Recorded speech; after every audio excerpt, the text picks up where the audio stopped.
Welcome to Nasdaq Trade Talks. I'm Jill Malandrino, Global Markets Reporter at Nasdaq. Joining us at the market site, we have Kain Warwick. He's the founder of Synthetix, a new financial primitive enabling the creation of synthetic assets and offering unique derivatives and exposure to real-world assets on the blockchain. Kain joins me from SmartCon 2022, taking place in New York City, which brings together industry luminaries from Web 2 and Web 3, including top thought leaders, researchers, builders, and more. Kain, it's great to see you. Welcome back to MarketSite. Yeah, thanks for having me again. Tell us about Synthetix and how your protocol distinguishes itself in DeFi. Yeah, so Synthetix is one of the protocols that builds stablecoins, basically. And stablecoins, obviously, as you know, there's USDC, there's USDT, there's a bunch of different US dollar denominated stablecoins, but we actually have stablecoins that track a bunch of other things. So Bitcoin and silver, gold, so commodities, things like that.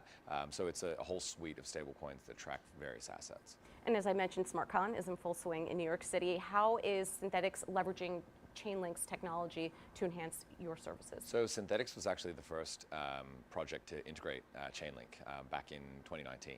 So we've been working with Chainlink very closely for a long time, and we work with them on a number of things: cross-chain messaging, oracles, the whole suite of products.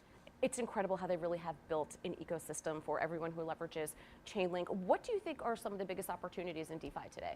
I think, at the moment we've got this kind of proliferation of alternative networks, right? So, you've got layer 2s, you've got different scaling solutions, and one of the things that we still haven't quite worked out is how to communicate between them. And so something that Chainlink's really focused on at the moment is figuring out and solving that problem in the same way that they've kind of solved the Oracle problem on a single network. We need to work out how do we get networks to talk to each other. Tell me about Synthetix V3. What does that mean for the Synthetix protocol? Yeah, so Synthetix is an old protocol in DeFi terms, right? We've been around for 4 or 5 years.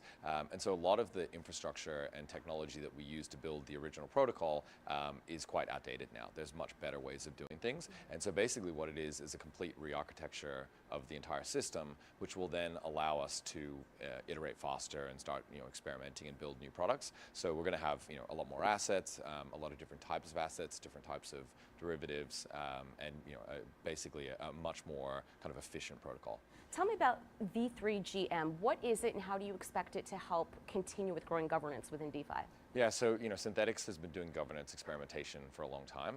We started decentralizing governance back in 2019, and part of that process has been to work out what tools will allow us to continue to hand community control over. Unfortunately, there aren't that many tools out there that kind of are fit for purpose.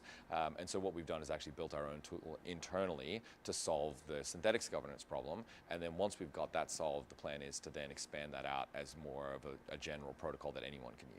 All right, Kain, appreciate the insight. Good to see you. Thanks for joining us at MarketSite, and thanks for joining me. I'm Jill Malandrino, Global Markets Reporter at Nasdaq.